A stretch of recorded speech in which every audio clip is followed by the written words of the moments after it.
So, interestingly, sociologists have found that bureaucracies are still changing. Bureaucracies are still changing. And one way that bureaucracies are changing in modern society is through this process of McDonaldization, which was a term coined by sociologists by the name of George Ritzer. George Ritzer. What does Ritzer say about McDonaldization? Well, first, he takes this notion from Max Weber that said bureaucracies will more and more come to dominate the daily aspects within modern societies. And we've seen this. If we look at, for instance, the history of the United States, bureaucracies started off as being these small agencies and businesses and organizations in the 1800s. By the time we reach 2016, which we're in now, bureaucracies dominate our daily lives. Ritzer said, bureaucracies are more and more beginning to follow a particular model of bureaucracy.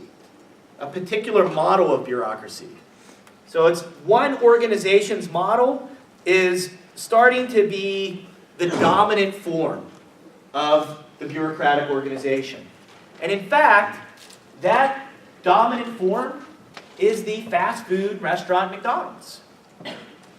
McDonald's is a highly successful, highly efficient, highly effective, and highly fair bureaucratic organization. It delivers your hamburgers and French fries to you sometimes in under a minute from the time that you've ordered it. And it is an organization that spans the globe. If we want to look at a successful bureaucratic organization, McDonald's is the key here. And in fact, the way in which McDonald's has created and implemented their principles of their organization has been copied, not just by other fast food restaurants, but by universities, but by other businesses and organizations, by elementary and secondary schools, and even religions have in many ways copied the principles that McDonald's operates on. That makes McDonald's a highly effective, highly efficient, and highly fair organization. So, what are the principles that McDonald's operates on? First is the utmost importance is placed on efficiency.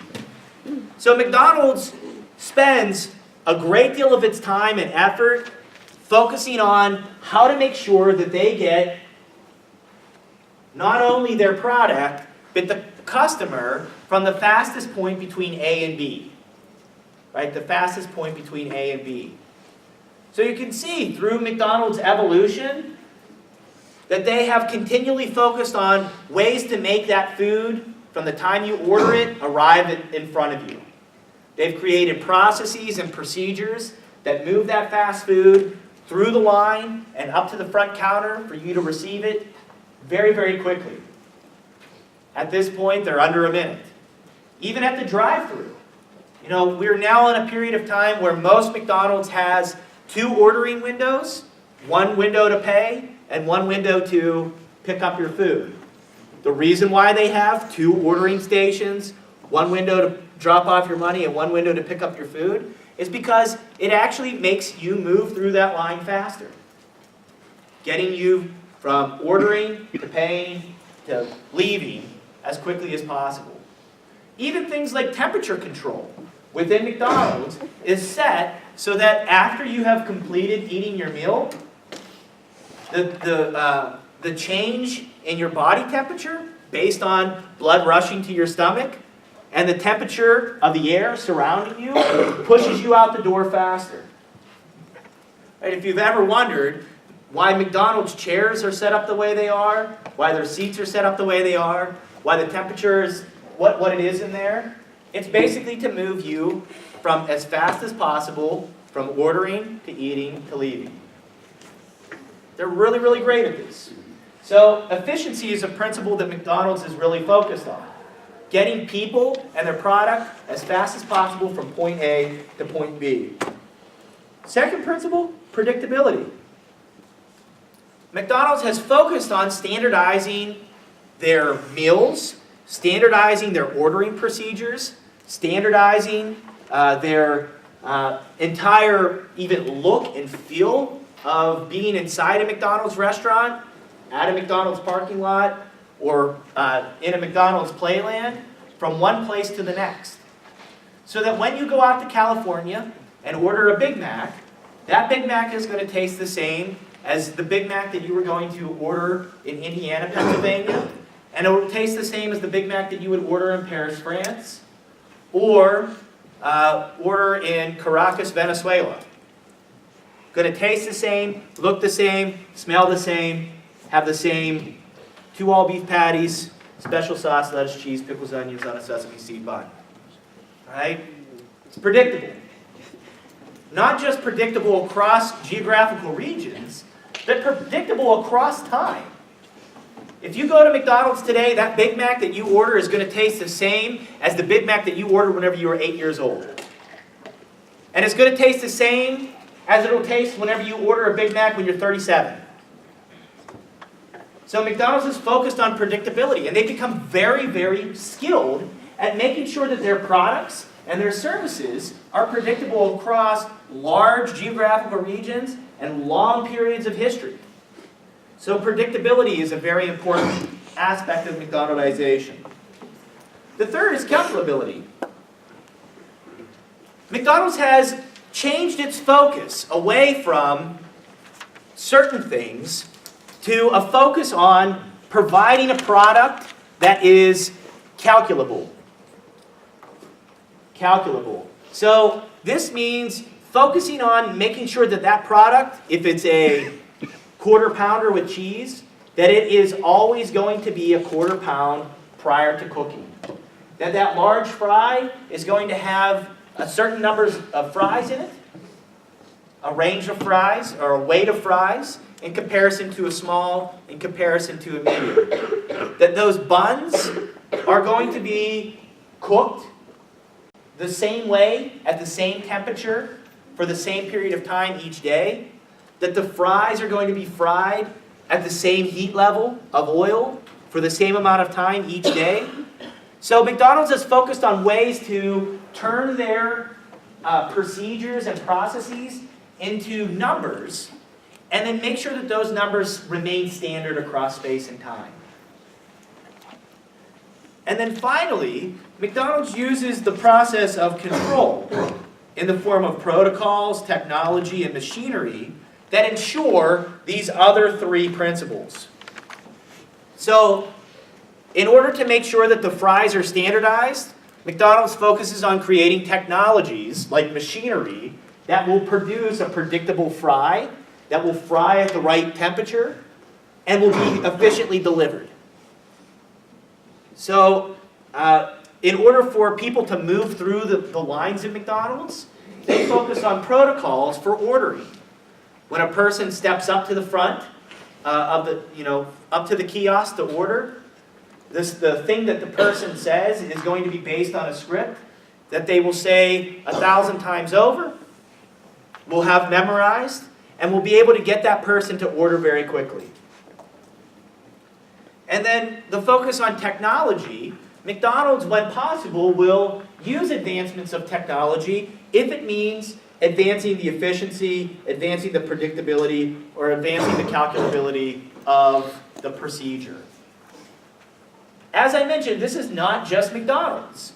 Other organizations, not just fast food organizations, but governments, now focus on efficiency, predictability, calculability, and control. Other businesses focus on the principles of efficiency, predictability, calculability, and control. Much in the same way that McDonald's focuses on these aspects. Well, in many ways, the focus of McDonald's on these 4 aspects has positive benefits. For instance, as bureaucracies have been created to reduce corruption, but still have these inefficiencies and dysfunctions like red tape, like bureaucratic inertia, like alienation, McDonald's helps, right? The process of McDonaldization helps to reduce those dysfunctions. You know, if you talk to a person ordering at the kiosk, you do feel like they at least care about you, right? They're kind, they're helpful, they get you ordered. So their protocols have reduced alienation. I don't ever feel like I'm being jerked around at McDonald's. They reduce red tape, right? It doesn't take me 6 months from ordering my burger to getting it, right, or eliminate it. McDonald's is good because it helps lower the cost of service and products. In fact, I was reading something in Business Insider magazine just a couple of days ago and showed that, in fact, eating at fast food restaurants, you can get healthy options that are at a lower cost than most diets that you cook at home. So if you want to reduce your calories, if you want to actually go on a good diet in which you can lose weight and get healthy, you can now go to a fast food restaurant or a variety of fast food restaurants, order the healthy options, and actually pay less at less time and at less cost than what you would do if you brought the food home and cooked it yourself. It's pretty amazing, right? So they offer service at low cost, and they have somewhat of a quality product, right? McDonald's food is edible sometimes, right? Most of the time it's edible at least. And McDonaldization is good because it provides this competitive edge. If you're not efficient, if you're not doing things in a predictable way, if you're not doing things in a calculable way, right, and you're not innovating, you are going to die as an organization. So this creates competition and creative destruction. New technologies emerge, and they can destroy entire industries because they're able to do something more efficiently. Look at what Uber did to the taxi industry.